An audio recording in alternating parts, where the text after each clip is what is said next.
اے ایمان والو، اللہ کو بکثرت یاد کیا کرو اور صبح و شام اس کی تسبیح بیان کیا کرو۔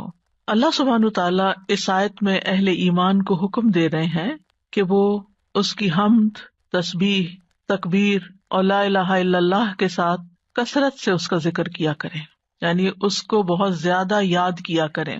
ابن عباس رضی اللہ عنہ کہتے ہیں کہ اللہ نے ہر فرض کی کوئی نہ کوئی حد مقرر فرمائی ہے، یعنی صبح کے 2 فرض ہیں، شام میں 3 فرض ہیں، تو ہر فرض کی ایک حد ہے۔ رمضان کے روزے فرض ہیں تو 1 مہینے کے فرض ہیں۔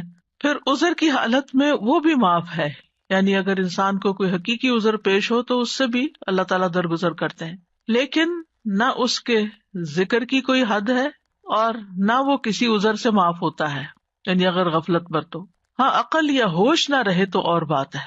اللہ تعالیٰ فرماتے ہیں سورۃ النساء میں فَاذْكُرُوا اللَّهَ قِيَامًا وَقُعُودًا وَعَلَىٰ جُنُوبِكُمْ، اللہ کا ذکر کرو کھڑے، بیٹھے، لیٹے، یعنی ہر حال میں اللہ کو یاد کرتے رہو۔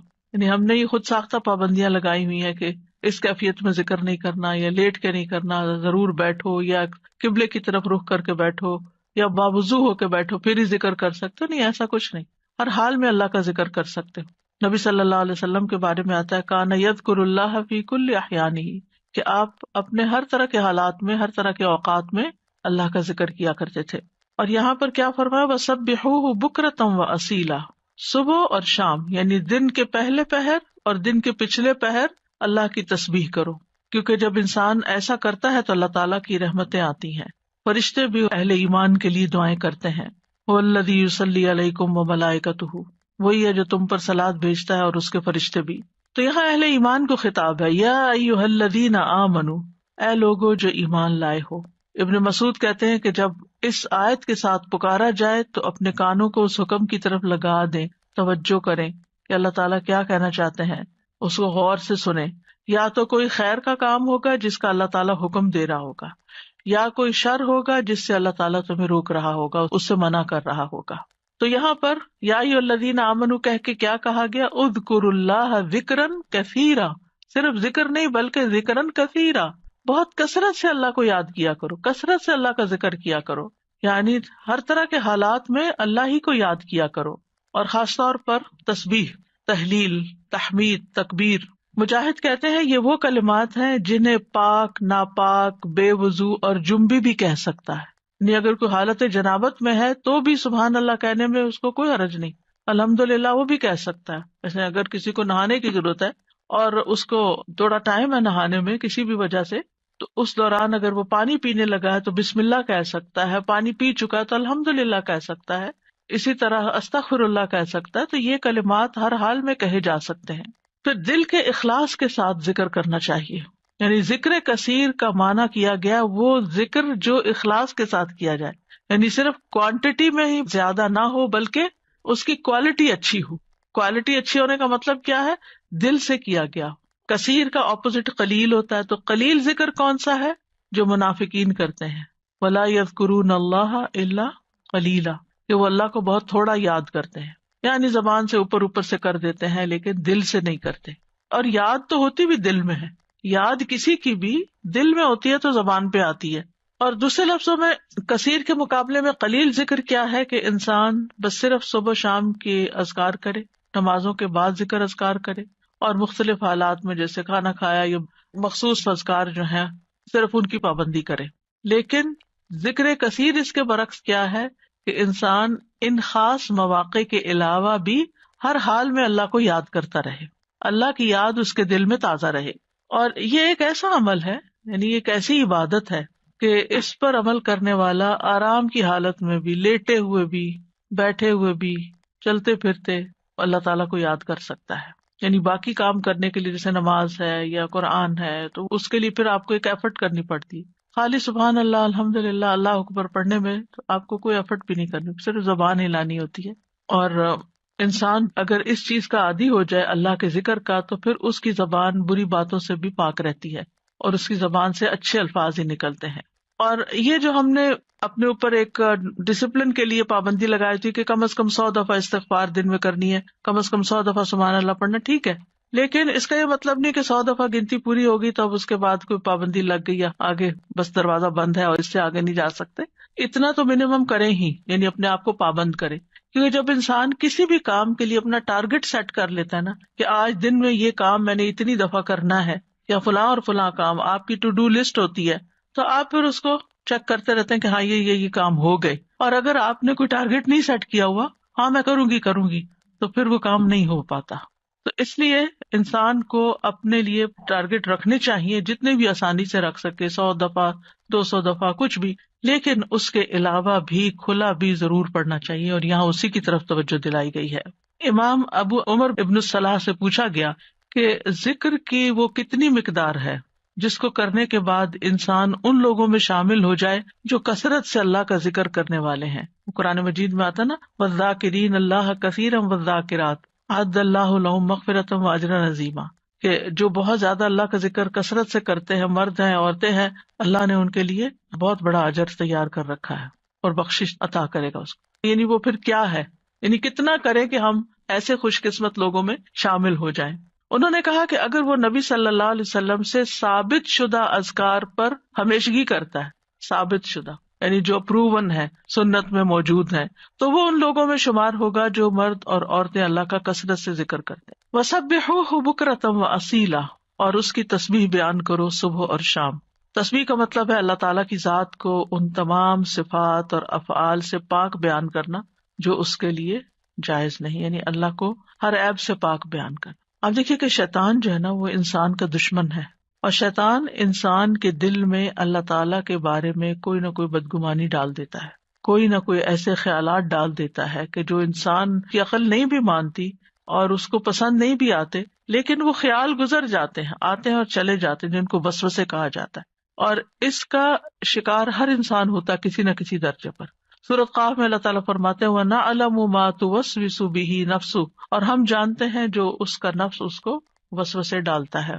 انسان کے اندر جو اندر سے اٹھتے ہیں یا شیطان کی ڈالی ہوئی نجاست ہوتی. اب اس کا توڑ کیا ہو؟ کیا اب انسان پریشان ہو کے بیٹھا رہے؟ کچھ لوگ بے حد پریشان رہتے ہیں کہ ہمیں وسوسے آتے ہیں. وسوسے ہر ایک کو آتے ہیں، لیکن ان کا پیچھا نہیں کرنا چاہیے اور ان کو جھٹک دینا چاہیے. جیسے آپ کہیں سے گزر رہے ہیں، آپ کے کپڑوں پہ گرد و غبار پڑ گیا تو آپ کیا کرتے ہیں؟ جھٹک دیتے ہیں. بس وسوسوں کو جھٹکتے چلے جائیں، ان کو ٹھہرنے نہ دیں. دوسرا یہ ہے کہ اللہ سبحانہ تعالیٰ کی تسبیح بیان کریں کہ اللہ تعالیٰ یہ جو برے خیالات آتے ہیں آپ ان سب سے پاک ہیں. تو تسبیح اس کا علاج ہے، تسبیح اس کا اینٹیڈوٹ ہے. اور پھر خاص طور پر بکرتم و اصیلا، پہلے پہر اور پچھلے پہر، دن کے ابتدائی حصے میں اور دن کے پچھلے حصے میں.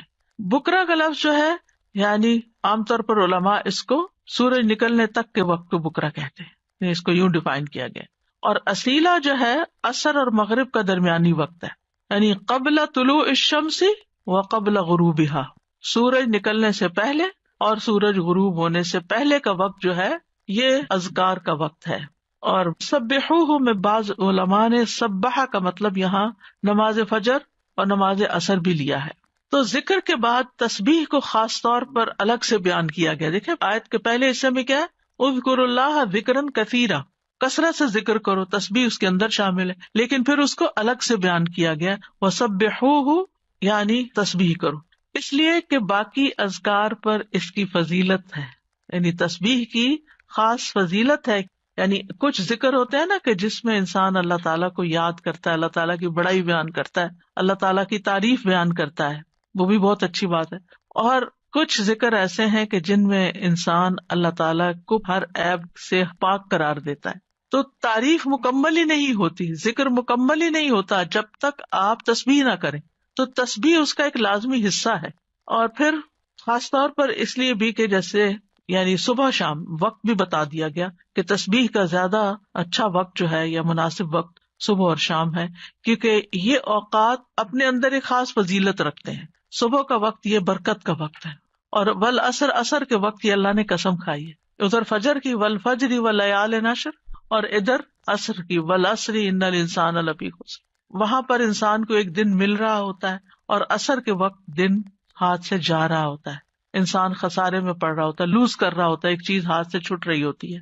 تو جس وقت کوئی نعمت مل رہی ہے اس وقت بھی اللہ کو یاد کرو، اور جس وقت کوئی نعمت جا رہی ہے اس وقت بھی خاص طور پر اللہ کو یاد کرو. ان اوقات میں اگر انسان اللہ تعالیٰ کو یاد کرتا ہے تو پھر ڈپریشن کا شکار نہیں ہوتا. یہ ذکر اس کے دل کو اسٹرینتھن کرتا ہے، اس کو قوت عطا کرتا ہے. اور یہ دو اوقات جو ہوتے ہیں ان میں ذکر تھوڑا سا مشکل بھی ہوتا ہے، کیونکہ آپ دیکھیں کہ فجر کی نماز پڑھنے کے بعد جو نیند کا آپ کے اوپر خاص طور پہ راتیں آج کل بہت چھوٹی ہیں، تو اس وقت اپنے آپ کو روک کر رکھنا اور بٹھا کر، خاص طور پر اگر آپ کو اشراق پڑھنے کی عادت ہے تو وہ سارا وقت یعنی آپ اسٹرگل کر رہے ہوتے ہیں کہ سوتے جاگتے گزار رہے ہوتے ہیں کہ آپ سوئے نہیں اس وقت، کیونکہ بہت زیادہ برکت کا وقت ہے. یعنی کوئی معمولی اجر ہے کہ پورے حج اور عمرے کا ثواب اگر انسان فجر کی نماز پڑھ کے اپنی جگہ پہ بیٹھا رہے اور ذکر اذکار کرتا رہے اور پھر سورج نکلے اور پھر 2 رکعت پڑھ لے تو اتنا زیادہ اجر و ثواب. تو یہ اجر و ثواب ایسے مفت میں نہیں ملتا. اللہ تعالیٰ کو پتا تھا کہ یہ وقت بندوں پہ کتنا بھاری ہوگا. اور اسی طرح عصر کا وقت کام کاج کا وقت ہوتا ہے، دن جا رہا ہوتا ہے، انسان اپنے کام سمیٹ رہا ہوتا ہے، جیسے خاص طور پر جو لوگ جابس پر ہوتے ہیں یا بزنس میں ہوتے ہیں تو وہ آفٹرنون میں یعنی پھر تھکان کا شکار ہو جاتے ہیں سارا دن کام کرنے کے بعد، تو کچھ لوگ اس وقت آرام کرنے لگتے ہیں، تو وہ وقت بھی بڑا قیمتی وقت ہے. لیکن یاد رکھیے کہ ان افضل اوقات کے علاوہ سارا دن بھی اور کسی بھی وقت ذکر کرنا باعث فضیلت ہے. اور اللہ تعالیٰ نے تو ہمیں پیدا ہی اپنی عبادت کے لیے کیا ہے، تو عبادت کی کچھ خاص شکلیں ہیں اور کچھ خاص طریقے ہیں اور کچھ عمومی چیزیں ہیں جو انسان کا ہر وقت عبادت میں شامل کر سکتی ہیں. وما خلقت الجن والانس الا لیعبدون.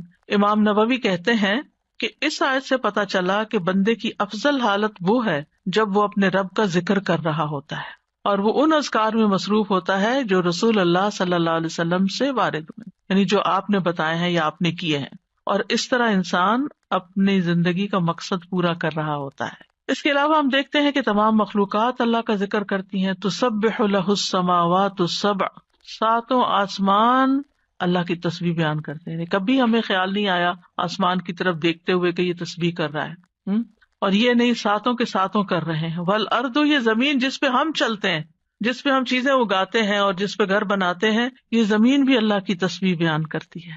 ومن فیہن، اور جو مخلوق ان کے اندر ہے، آسمان و زمین کے بیچ میں یا زمین کے اندر، چھوٹے چھوٹے کیڑے مکوڑے، ہر چیز، بڑے بڑے آبجیکٹس سبھی تسبیح کرتے، چرند پرند حیوان انسان. پھر فرمایا وَإِن مِّن شَيْءٍ إِلَّا يُسَبِّحُ بِحَمْدِهِ، اور کوئی چیز نہیں مگر وہ اس کی حمد کے ساتھ اس کی تسبیح کرتی ہے. وَلَٰكِن لَّا تَفْقَهُونَ تَسْبِيحَهُمْ، لیکن تم ان کی تسبیح کو سمجھتے نہیں ہو، یعنی ان کی اپنی زبانیں، ان کی اپنی بولیاں ہیں. إِنَّهُ كَانَ حَلِيمًا غَفُورًا، بے شک وہ ہمیشہ سے بے حد بردبار نہایت بخشنے والا ہے. داؤد علیہ السلام کے بارے میں ہم جانتے ہیں کہ ان کے ساتھ پرندے اور پہاڑ تسبیح کیا کرتے تھے. وَسَخَّرْنَا مَعَ دَاوُودَ الْجِبَالَ يُسَبِّحْنَ وَالطَّيْرَ، ہم نے داؤد کے ساتھ پہاڑوں کو مسخر کیا جو تسبیح کرتے تھے. فرشتے تسبیح کرتے ہیں.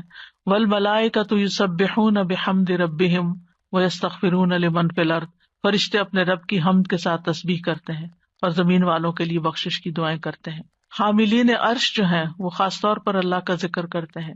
ان سب میں آپ دیکھیے، چاہے زمین آسمان کی ہر چیز ہو، چاہے فرشتے ہوں، چاہے پیغمبر ہوں، سب کے ساتھ تسبیح کا لفظ آ رہا ہے کہ تسبیح کرتے ہیں. یعنی خالی ذکر نہیں آیا بلکہ تسبیح آیا ہے. تو اس سے بھی تسبیح کی فضیلت پتہ چلتی ہے.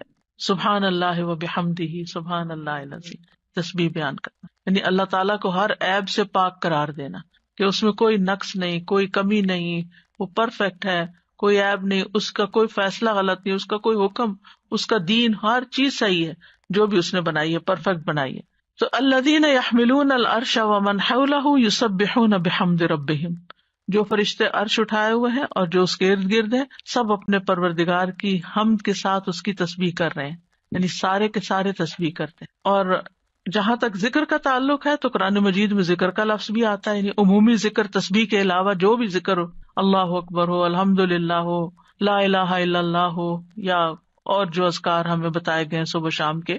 تو دیکھیے کہ مومنوں کی جو مختلف صفات بیان ہوئی ہیں ان میں صرف ذکر کے ساتھ کثرت کا لفظ آیا ہے. سورۃ الاحزاب کی آیت نمبر 35 ہے نا، ان المسلمین والمسلمات والمؤمنین والمؤمنات والقانتین والقانتات والصادقین والصادقات والصابرین والصابرات والخاشعین والخاشعات والمتصدقین والمتصدقات والصائمین والصائمات والحافظین فروجہم والحافظات والذاکرین اللہ کثیرا والذاکرات، یعنی ساری صفات اپنی جگہ ہیں کہ وہ مسلمان ہیں، مومن ہیں، فرما بردار ہیں، سچے ہیں، صبر والے ہیں، عاجزی کرنے والے ہیں، صدقہ کرنے والے ہیں، روزہ دار ہیں، اپنی شرمگاہوں کی حفاظت کرتے ہیں اور اللہ کا کثرت سے ذکر کرتے ہیں۔ تو اس سے بھی اندازہ لگائیں کہ ذکر کی کتنی اہمیت ہے کہ ذکر میں کثرت چاہیے۔ باقی چیزیں تو اپنے اپنے وقت پر ہوں گی، لیکن اللہ کے پسندیدہ وہ ہیں جو ذکر میں کثرت کرتے ہیں۔ جیسا کہ سورۃ آل عمران میں آتا ہے الذین یذکرون اللہ قیاما وقعودا وعلی جنوبہم، جو اللہ کو یاد کرتے رہتے ہیں کھڑے بھی، یعنی کچھ کام ہم کھڑے ہو کے کرتے ہیں، کھڑے ہو کے تھک جاتے ہیں تو وقعودا بیٹھ جاتے ہیں اور پھر لیٹ جاتے ہیں، تو چاہے کھڑے ہوں، چاہے بیٹھے ہوں، چاہے لیٹے ہوں، وہ ذکر نہیں چھوڑتے، ہر حال میں ذکر کرتے رہتے ہیں۔ یہ ان کی صفت ہے، یعنی ذکر کے لیے صرف کوئی وقت یا جگہ مخصوص نہیں ہے بلکہ ہر حال میں۔ اور پھر جو اس کا اجر ہے، نبی صلی اللہ علیہ وسلم نے فرمایا کیا میں تمہیں تمہارا بہترین عمل نہ بتاؤں جو تمہارے مالک کے نزدیک اچھا اور پاکیزہ عمل ہے اور تمہارے درجات میں سب سے زیادہ بلند ہے، سونا چاندی کے خرچ کرنے سے بہتر ہے، اللہ کی راہ میں جہاد کرتے ہوئے تمہارے کفار کی گردنیں مارنے اور ان کے تمہاری گردنیں مارنے سے بھی افضل ہے۔ صحابہ نے عرض کیا کیوں نہیں؟ آپ نے فرمایا اللہ تعالیٰ کا ذکر۔ یعنی بعض اوقات انسان سوچتا ہے نا کہ میں تو کچھ کر نہیں پا رہا، لوگ تو بڑے بڑے نیکی کے کام کر جاتے ہیں، اتنے مالدار ہیں، وہ اتنا صدقہ خیرات کرتے ہیں۔ خاص طور پر انسان جب ایسی چیریٹیز کے بارے میں سنتا ہے جو لوگ بہت آگے بہت بڑے بڑے کام کرتے ہیں تو انسان سوچتا ہے کہ میرے پاس تو کچھ ہے ہی نہیں کرنے کے لیے، میں تو ان کے برابر کبھی آ ہی نہیں سکتا۔ کچھ لوگ ہر سال حج عمرے پہ چلے جاتے ہیں، انسان سوچتا ہے میں تو یہ بھی نہیں کر سکتا۔ اسی طرح کچھ لوگ اور بڑے بڑے کام کر رہے ہوتے ہیں، خدمت خلق کے بڑے کام کر رہے ہوتے ہیں۔ آپ کبھی کبھی پڑھتے ہیں نا کہ مخصوص شخصیات کے بارے میں، اس نے اتنے ہزار لوگوں کو مسلمان کیا، انسان سر پکڑ کے بیٹھ جاتا ہے کہ ہم نے تو ایک کو بھی نہیں شاید کیا۔ تو اسی طرح فلاں شخص نے اتنے 100 مسجدیں افریقہ میں بنوا دی، کہتے ہم نے کیا کیا؟ تو اپنا بہت ہی چھوٹا لگتا ہے بھی چھوٹا، ایسا کچھ نہیں، لیکن اس وقت کیا چیز انسان کو حوصلہ دلاتی ہے کہ پھر اگر ہمارے یہ وسائل نہیں ہیں یا ہم یہ نہیں کر سکے، خواہ ہماری طلب تھی کہ ہم یہ کر سکیں، کچھ کام ہوتے ہیں جو انسان کے ڈریمز ہوتے ہیں، کاش میں زندگی میں یہ کر لوں، لیکن پھر بھی نہیں، حالات اجازت دیتے، وسائل نہیں ہوتے، لیکن ذکر کر کے آپ ان ساری چیزوں سے آگے نکل سکتے ہیں۔ کیونکہ جو لوگ بڑے بڑے کام کرتے ہیں ان کے ساتھ بڑے خطرات بھی ہوتے ہیں کہ کبھی کسی وقت دل میں ریاکاری آ جائے، کسی وقت دل میں تکبر آ جائے، لوگ تعریف کر کر کے دماغ خراب کر دیں، تو جو چپکے سے بیٹھ کے کہیں نہ کہیں اپنے کام کاج میں لگا ہوا ذکر کر رہا ہے، اس کا تو کسی کو پتہ ہی نہیں کہ وہ کیا کر رہا ہے، وہ کتنے خزانے جمع کر رہا ہے۔ تو اس لیے جو چیز ہمارے ہاتھ میں ہے ہم اس کو تو گریب کریں، اس اپرچونٹی کو تو نہ جانے دیں، اس وقت کو تو نہ ضائع کریں، اس میں تو ہمارا کچھ بھی خرچ نہیں ہوتا۔ اور نبی صلی اللہ علیہ وسلم نے یہ بھی فرمایا، صحیح مسلم میں ہے، سبق المفردون قالوا وما المفردون یا رسول اللہ قال الذاکرون اللہ کثیرا والذاکرات۔ اچھا یہاں نوٹ کریں کہ ذکر کرنے والوں میں عورتوں کے نام بھی ساتھ ساتھ ہیں، کہ یہ صرف مردوں کے لیے نہیں ہے، عورتیں بھی اس میں شامل ہیں۔ نبی صلی اللہ علیہ وسلم نے فرمایا مفردون سبقت لے گئے، آگے چلے گئے، سابقون بن گئے۔ صحابہ نے پوچھا اللہ کے رسول مفردون کون ہے؟ آپ نے فرمایا اللہ کا بہت زیادہ ذکر کرنے والے مرد اور عورتیں، یہ مفردون ہیں جو اللہ کے قریب ہو گئے۔ تو ذکر ایک ایسی چیز ہے کہ جو انسان کو اللہ کا قرب عطا کرتا ہے، اور بھی بے شمار فائدے ہیں۔ جہاں تک صبح شام کے اذکار کا تعلق ہے تو سورۃ غافر میں آتا ہے، نبی صلی اللہ علیہ وسلم کو ارشاد ہے وَسَبِّحْ بِحَمْدِ رَبِّكَ بِالْعَشِيِّ وَالْإِبْكَارِ، اور صبح اور شام اپنے رب کی حمد کے ساتھ اس کی تسبیح کیجیے۔ یہ ڈائریکٹ حکم ہے۔ جو پہلے آیت میں نے آپ کو سنوائی تھی اس میں بھی حکم ہے صبح شام کا، اور یہاں بھی ابکار کا لفظ ہے، وہاں بکرا کا ہے، یہاں ابکار کا لفظ ہے، عشی والابکار، یعنی روٹ ایک ہی ہے لیکن تھوڑا سا تبدیل ہو گیا ہے۔ سورۃ طٰہٰ میں بھی آتا ہے فاصبر علی ما یقولون وسبح بحمد ربک قبل طلوع الشمس وقبل غروبها ومن آناء اللیل فسبح واطراف النہار لعلک ترضی۔ سو ان باتوں پہ صبر کیجیے جو وہ کہہ رہے ہیں، اور سورج طلوع ہونے سے پہلے اور اس کے غروب ہونے سے پہلے اپنے رب کی حمد کے ساتھ تسبیح کیجیے۔ تو تسبیح کا خاص وقت جو ہے، ویسے تو سارا دن کر سکتے ہیں، خاص اوقات یہ بتائے جا رہے ہیں جو قرآن میں خود بتا دیے گئے، اور رات کے کچھ اوقات میں بھی بس اس کی تسبیح کیجیے۔ رات کے کچھ اوقات میں جیسے حضرت فاطمہ رضی اللہ تعالیٰ عنہا کو نبی صلی اللہ علیہ وسلم نے تھکاوٹ کا علاج کیا بتایا تھا؟ تسبیحات۔ تو اپنا آخری کام تسبیح کیا کیجیے۔ نبی صلی اللہ علیہ وسلم خود بھی یعنی جب تک نیند نہیں آتی تھی تسبیح ہی کیا کرتے تھے، اور رات کے کچھ اوقات میں بھی بس تسبیح کیجیے، اور دن کے کناروں میں، تاکہ آپ خوش ہو جائیں، تو اس سے کیا پتہ چلتا ہے؟ یہ خوش ہونے کا نسخہ ہے، خوش ہونے کا راز ہے، اس میں خوشی حاصل کرنے کا ذریعہ ہے. یعنی اگر آپ چاہتے ہیں کہ آپ کا دل مطمئن ہو، خوش ہو، تو آپ کو ان اوقات میں لازماً تسبیح کرنی چاہیے.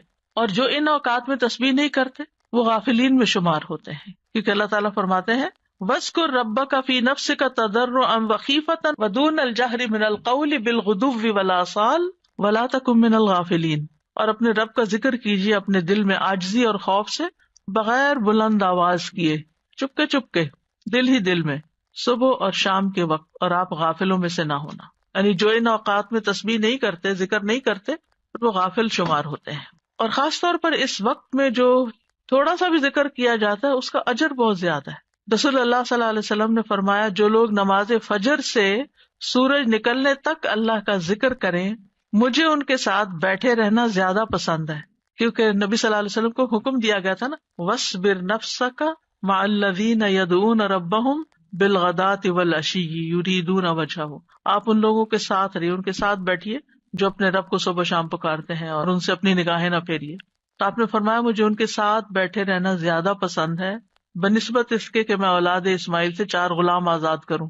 ایک وہ نیکی ہے، اور ایک ایسے لوگوں کی کمپنی میں بیٹھنا جو اس وقت اللہ کا ذکر کرتے ہیں، اور میں ایسے لوگوں کے ساتھ بیٹھا رہوں جو نماز عصر سے سورج غروب ہونے تک اللہ کا ذکر کرے. یہ زیادہ پسندیدہ ہے اس سے کہ 4 غلام آزاد کروں. تو نماز عصر کے بعد کا وقت بھی صرف جمعے کا دن نہیں، کیونکہ ہم عام طور پر جمعے کے دن پھر بھی تھوڑا سا بہتر کر لیتے ہیں، لیکن عام دنوں میں ہم اس وقت کو دھیان نہیں کرتے. ٹھیک ہے، اگر اس وقت میں آپ کے کچھ مخصوص کام ہے گھر کے، یا واک کا وقت ہے، یا کوئی بھی، تو اس وقت کی برکت کی وجہ سے کہ یہ ذکر کا خاص وقت ہے. اور آپ نے یہ بھی دیکھا ہوگا کہ پرندے بھی صبح کے وقت سورج نکلنے تک چہچہا رہے ہوتے ہیں، اور پھر اس کے بعد جب چڑیا اپنے گھونسلوں کو جاتی ہیں اور جو ہی سورج غروب ہو جاتا ہے تو خاموشی سے سونے لگتی ہیں. تو یہ اوقات بھی یعنی ایک نیچرل تسبیح کے اوقات ہیں. اور ابھی آگے بھی وہ ذکر آئے گا، تسبیح آئے گی جو آپ نے حضرت جویریہ رضی اللہ تعالیٰ عنہا کو سکھائی تھی، وہ بھی انہی اوقات میں پڑھنے کی تسبیح ہے. اور صبح کے وقت ذکر کرنے سے شیطان کی گرہیں کھل جاتی ہیں انسان سے. جب انسان صبح کے وقت اٹھتا ہے اور پھر وضو کرتا ہے، نماز پڑھ لیتا ہے، ذکر کر لیتا ہے، تو حشاش بشاش خوش مزاج ہوتا ہے، ورنہ سستی ہوتی ہے اس کو. پھر اسی طرح یہ ہے، رسول اللہ صلی اللہ علیہ وسلم نے فرمایا بنی آدم کے ہر انسان کو 360 جوڑوں پر پیدا کیا گیا ہے، اس کے جسم میں 360 جوڑ لگے ہوئے ہیں. پس جو شخص اللہ اکبر، الحمدللہ، لا الہ الا اللہ، سبحان اللہ، استغفر اللہ کہے، لوگوں کے راستے سے پتھر یا کانٹا یا ہڈی ہٹا دے، یا نیکی کا حکم دے یا برائی سے روکے، تو یہ اس کے 360 جوڑوں کے شمار کے برابر ہے. اور وہ اس دن جب شام کرے گا تو اپنے نفس کو جہنم کی آگ سے دور کر لے گا. یعنی جو اپنے جوڑوں کا صدقہ روزانہ نکال لیتا ہے، اور یہاں مالی صدقے کے بارے میں بات نہیں ہو رہی، یہاں اذکار کی بات ہو رہی ہے خاص طور پر، یا کچھ کام ہے جس سے دوسروں کی تکلیف ہٹانا مقصود ہے، تو انسان اپنے آپ کو جہنم کی آگ سے آزاد کر لیتا ہے. ابن عثیمین کہتے ہیں کہ صبح و شام کی اذکار اپنے پڑھنے والوں کے لیے اس قدر وسیع، عظیم فوائد اور برکات پر مشتمل ہے کہ ان کا احاطہ نہیں کیا جا سکتا، ان کو بیان نہیں کیا جا سکتا. ان میں سے کچھ فائدے جیسے دل اور روح کی غذا ہیں. ان اوقات کے اذکار انسان کے دل کو سکینت ایک نصیب ہوتی ہے، ٹھہر جاتا ہے دل، ایک راحت محسوس ہوتی ہے، ایک مسرت محسوس ہوتی ہے. پھر اسی طرح دنیا اور آخرت میں امن اور سلامتی کا ذریعہ ہے. دنیا اور آخرت میں سلامتی کا ذریعہ ہے، کیونکہ پروٹیکشن کی دعائیں ہیں، اس میں حفاظت کی دعائیں ہیں. پھر خیر و برکات کے دروازے کھولنے کا سبب ہے. پھر چوتھی چیز ہے اجر و ثواب کے حصول کا ذریعہ ہے، یعنی بہت زیادہ اجر و ثواب ہے ان اوقات میں اذکار کا. پھر پانچویں چیز ہے شر کے واقع ہونے سے پہلے، یعنی کسی تکلیف کے آنے سے پہلے اور واقع ہونے کے بعد اسے ہٹانے کا ذریعہ ہے. ویسے بھی نبی صلی اللہ علیہ وسلم نے فرمایا نا، دعا اس مصیبت میں بھی فائدہ دیتی ہے جو واقع ہو چکی ہے، اور اس میں بھی فائدہ دیتی ہے جو ابھی واقع نہیں ہوئی، جو ابھی مصیبت نہیں آئی. اے اللہ کے بندو دعا کو لازم کر لو. تو یہ صبح شام کی دعائیں ہی ہیں ایک طرح سے ان میں زیادہ تر. پھر ان اذکار میں انسان اللہ کی نعمتوں اور مہربانیوں کا اعتراف کرتا ہے، یعنی صبح شام کے اذکار جو ہے یہ اللہ کی پے در پے نعمتوں کا اعتراف ہے. جیسے سید الاستغفار میں کہتا ہے نا، ابو لک بنعمتک علیہ، اللہ جو تیری نعمتیں مجھ پر ہیں میں ان کا اقرار کرتا ہوں، اکنالج کرتا ہوں. اللہ تعالیٰ کی مہربانیوں اور اس کے احسان پر اس کا شکر ادا کرنا ہے. پھر ساتویں چیز یہ ہے کہ رب کے سامنے فقر اور عاجزی کا اظہار ہے کہ میں تجھ سے بے نیاز نہیں ہوں، تیری ہی پروٹیکشن چاہتا ہوں، تیری طرف رجوع کرتا ہوں. پھر 8ویں چیز یہ کہ یہ بندے کی اصلاح کے اسباب میں سے ہے، اور خاص طور پر دل کی اصلاح. اور دل کی اصلاح ہو نہیں سکتی جب تک دل میں اللہ کی محبت یا اللہ کے لیے محبت اور اللہ کی تعظیم اور اللہ کی بڑائی اور اللہ تعالیٰ کے پاورفل ہونے اور اس کے سارے جو اسماء و صفات ہیں ان پر یقین نہ ہو. اس وقت تک اللہ کی بڑائی دل میں نہیں آتی. ابن عباس کہتے ہیں کہ جو شخص صبح شام کے اذکار پر حفاظت کرے، سچائی، ایمان اور اللہ پر بھروسہ اور اعتماد کرتے ہوئے یہ اذکار کرے، اور یہ دعائیں جن معنی پر دلالت کرتی ہوں ان کے لیے انسان کا سینہ کھلا ہوا ہو، تو یہ اسے جادو اور دیگر مصیبتوں کے واقع ہونے سے پہلے ان کے شر سے بچانے کا سب سے بڑا سبب ہے، اور تکلیف واقع ہو جائے تو ان کو ہٹانے کا بھی سب سے بڑا سبب ہے. یعنی ان کو چھوڑنا نہیں چاہیے، کیونکہ بعض اوقات کوئی تقدیر نافذ ہونی ہوتی ہے تو انسان بھول ہی جاتا ہے یا سویا ہی رہ جاتا ہے یا کوئی بھی وجہ بن جاتی ہے اور انسان غافل ہو جاتا ہے اور اتنے میں وہ واقع ہو جاتی. ابن قیم کہتے ہیں کہ دعائیں اور تعوذات ہتھیار کی طرح ہیں، ہتھیار ہیں. ہتھیار مارنے والے کی قابلیت اور صلاحیت کے مطابق اثر کرتا ہے، صرف تیز دھار کے ساتھ نہیں. یعنی آپ کے پاس کیسی بھی سورڈ ہو، آپ کے پاس کیسی بھی گن ہو، لیکن اگر آپ کو چلانی نہیں آتی تو فائدہ نہیں ہے. جب ہتھیار کامل ہو اور اس میں عیب نہ ہو اور وہ بازو طاقتور ہو جو ہتھیار چلاتا ہے اور رکاوٹ نہ پائی جاتی ہو، تو اس ہتھیار کے ساتھ دشمن کے لیے تاثیر واقع ہوگی اور وہ دشمن کو بھگا دے گا، زخمی کر دے گا. اگر ان چیزوں میں سے کسی میں کوئی کمی ہو جائے تو تاثیر بھی کم ہو جائے گی. کون کون سی چیزیں؟ ہتھیار بھی اچھا، عیب بھی نہ ہو اور چلانا بھی صحیح آتا ہو. آپ نے عام طور پہ سنا ہوگا لوگ کہتے ہیں کہ ہم خود نہیں رقیہ کر سکتے، کسی راقی کے پاس جانے کی کیا ضرورت ہے. ہم بھی کر سکتے ہیں، بھی ضرور کرو، کسی نے منع تو نہیں کیا. لیکن بعض اوقات جو راقی ہوتے ہیں نا، ان کا جو یقین ہوتا ہے، ان کا جو انداز ہوتا ہے، ان کی جو آواز ہوتی ہے، اس کا اثر ہی کچھ اور ہوتا ہے. چلے رقیے کو آپ چھوڑیں، عام جو زبان میں بات کرتے ہیں، مثلاً ایک شخص کہتا ہے ادھر آؤ، بچے کو کہتے ہیں ادھر آؤ، وہ سنتا ہی نہیں، تو اس کہتا ہے ادھر آؤ، تو وہ ڈر کے مارے آ جاتا ہے. کہنے والے کے کہنے میں بڑا فرق بھی ہوتا ہے اور اس کا اثر بھی فرق ہوتا ہے. کچھ لوگوں کی بات لوگ آسانی سے مان جاتے ہیں اور کچھ کی تو بالکل نہیں مانتے. ہم سب جانتے ہیں، گھر میں بھی عام طور پہ دیکھا گیا کہ ماں کی بات کا اثر اور ہوتا ہے، باپ کی بات کا کچھ اور ہوتا ہے، کبھی وائس ورسا بھی ہوتا ہے. لیکن یہ ہے کہ فرق ہے ایک بندے کے ذکر کرنے اور پڑھنے اور جن بھوت کو بگانے اور دوسرے بندے کے بگانے میں. جو خود ہی جنوں بھوتوں سے ڈرتا ہو وہ بگائے گا کہاں سے؟ تو جو ایسا کام کرنے والے ہوتے ہیں نا، اللہ نے ان کو خاص صلاحیتیں دی ہوتی ہیں اور خاص ٹیکنیکس بھی دی ہوتی ہیں اور سجھائی ہوتی ہیں، ان کے دل میں ڈالی ہوتی ہیں. بعض اوقات وہ کوئی کسی کو نقل نہیں کر رہے ہوتے، وہ جو ان کے دل میں آتا ہے اس کے مطابق وہ بیان کرتے جاتے، پڑھتے جاتے ہیں مریض کے حسب حال، کیونکہ ہر مریض فرق ہوتا ہے، ان کا ایکسپیرینس بھی فرق ہوتا ہے کہ کیا چیز فائدہ دیتی کیا نہیں دیتی. جب تک آپ کے ہتھیار صحیح نہ ہو نا، یعنی کہ آپ کے پاس اسکلز نہ ہو، اور آپ کو دل مضبوط نہ ہو، بہادری نہ ہو. استاذہ جی جیسے نا بچے آج کل نئی ٹیکنیک سے کوئی بھی ہو تو کہیں گے آپ کو تو یوز کرنا نہیں آتا، آپ کو متاثر کرتے ہیں نا آپ کو، یعنی کہ جی امپریس کرتے ہیں، اور پھر جب آپ کو وہ چیز یوز کرنے آ جاتی تو آپ خود حاوی ہو جاتے. اور اسی طرح ہی جب آپ کو پتا ہوتا ہے کہ آپ نے ہتھیار کیسے یوز کرنا ہے تو پھر آپ کی پاورز اور قسم کی ہوتی ہیں، اور یہی وہ طاقت اور وہ پاور ہے جس سے آپ نا شیطان کو بھگا سکتے ہیں. اور میں کہتی ہوں نا حضرت عمر رضی اللہ عنہ سے کیوں شیطان ڈرتا تھا، ان کے اندر وہ پاورز تھیں. بالکل سبحان اللہ. کبھی کبھی ایسا ہوتا ہے نا کہ آپ بالکل گھر میں اکیلے ہوتے ہیں، اندھیرا یا کوئی ایسی چیز ہوتی ہے تو انسان کے دل میں ایک دم خیال آتا ہے کہ یہاں کوئی ایسی چیز نہ ہو، تو آپ یوں کہہ کر اور آنکھیں کھول لیا کریں، اچھا کیا ہے، اگر کوئی ہوگی تو کیا ہوگا. سر جی آپ نے ایک دفعہ بتایا تھا نا کہ ذرا سی تھوڑی آواز کے ساتھ ڈانٹا جائے تو پھر ڈر خود نکل جاتا ہے. تو 2-3 دفعہ اس طرح سے ہوا تو الحمدللہ ذرا سی آواز زور کر کے کہ ہمارا گھر ہے، ہم رہتے ہیں، جو بھی مخلوق ہے وہ تنگ نہ کرے، مطلب اپنے آپ کو زیادہ باروب بنا کے اور ڈر نکال کے ان کو ڈرانا چاہیے. بالکل. تو الحمدللہ اس سے فرق پڑتا ہے. وہ متین ہاشمی صاحب ہوتے تھے کراچی میں، شاید آپ کے ہوتے ہوئے وہ لیکچر دینے آئے ہوں گے. انہوں نے ایسی بہت سی ٹیکنیکس بتائی تھی. وہ جنات کا علاج کرتے تھے اور ان کی آواز بھی اتنی ٹھہری ہوئی تھی، کوئی غصہ بھی نہیں کرتے تھے، کچھ نہیں. تو وہ کہتے تھے کہ جہاں کوئی ایسا مسئلہ ہو تو میں جا کے کہتا ہوں کہ دیکھیں ہم اشرف المخلوقات ہیں، ہم انسان ہیں اور آپ کا کوئی حق نہیں یہاں رہنے کا، میں آپ کو حکم دیتا ہوں یہاں سے چلے جائیں، اور وہ چلے جاتے تھے. تو بہرحال یہ تعوذات جو ہیں اور صبح شام کے اذکار جو ہیں یا تو شر کے اسباب کو واقع ہونے سے روک دیتے ہیں یا پھر وہ ان کے درمیان اور ان کی کامل تاثیر کے درمیان رکاوٹ بن جاتے ہیں. یعنی اسباب اور اثر کے بیچ میں رکاوٹ یعنی وہ چیز آ تو رہی ہوتی ہے مگر اس کا اثر جلد ختم ہو جاتی ہے. اور جتنا تعوذ کبھی ہوگا اتنا ہی اثر بھی کبھی ہوگا. دعا جو ہے وہ تقدیر بدل دیتی ہے. ابن عثیمین کہتے ہیں دعا تقدیر کو ٹال دیتی ہے. صبح شام کے اذکار دعاؤں اور تعوذات کا ایک مجموعہ ہے اور دعا تقدیر کو ٹالتی ہے، اور اللہ کبھی تقدیر کا فیصلہ صادر کرتا ہے اور اس کے لیے ایک سبب مقرر کرتا ہے، یعنی تقدیر نافذ ہونے کے لیے کوئی وجہ، ذریعہ، جو اس تقدیر کے آگے رکاوٹ بن جاتی ہے. ٹھیک ہے، تو دعا بھی انہیں اسباب میں سے ایک سبب، یعنی تقدیر بھی اللہ نے بنائی، وہ اتر رہی ہے تقدیر، اور اس کو ہٹانے کا سبب بھی اللہ نے بنایا ہے. اور وہ اسباب میں سے ایک سبب کیا ہے؟ یہ دعائیں، یعنی وہ آتی ہے اور دعائیں اس کو پیچھے دھکیل دیتی ہیں. اللہ نے یعنی صرف تقدیر نہیں بنائی، اللہ نے اس کو ٹالنے کا ذریعہ بھی بنایا ہے، اسباب بھی بنائے، اور دعا ان میں سے ایک سبب ہے.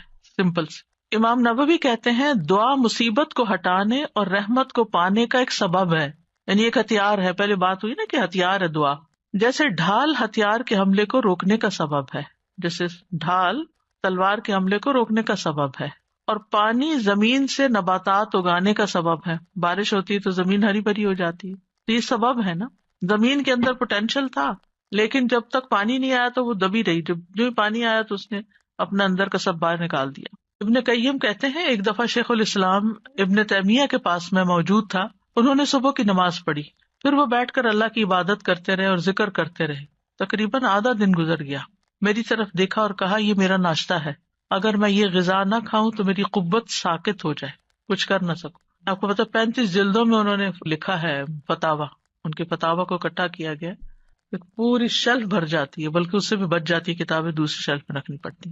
تو آپ سوچئے کہ اتنے بڑے بڑے کام لوگ کس طرح کر جاتے تھے اللہ کی مدد کے ساتھ، اور اللہ کی مدد اللہ کے ذکر کے ساتھ آتی ہے. اور خاص طور پر فجر کے بعد سونے کو جو ناپسند کرنا، کیونکہ وہ برکت کا وقت ہوتا تھا. ابن قیم کہتے ہیں سلف صالحین کے نزدیک یہ بات ناپسندیدہ اور مکروہ تھی کہ صبح کی نماز سے لے کر سورج کے طلوع ہونے تک انسان سوئے. یہ غنیمت کا وقت ہے. سورج نکل آئے پھر اپنا کام کاج کر کے اگر آپ دوبارہ ریسٹ کرنا چاہیں کیونکہ راتیں چھوٹی ہیں تو پھر اور بات ہے. یہ وقت رزق کے نازل ہونے کا اور رزق بانٹنے کا وقت ہے، اس میں برکت نازل ہوتی ہے. اب اس کے بعد ہے صبح شام کے اذکار کے آداب جو ہے وہ کیا ہے. سب سے پہلی بات یہ کہ زبان اور حضور قلب کے ساتھ، دل اور زبان کی حاضری کے ساتھ ذکر کیا جائے. جب یہ دونوں چیزیں متحد ہو جاتی ہیں اور اذکار کرنے والا سچائی، یقین اور اللہ کے ساتھ اچھا گمان کرتے ہوئے ان کے معنی میں غور و فکر کرتے ہوئے پڑھتا ہے تو یہ پڑھنے والے کو فائدہ دیتی ہیں، اس پڑھنے والے کی حفاظت ہوتی ہے، اس سے مصیبتیں دور ہوتی ہیں.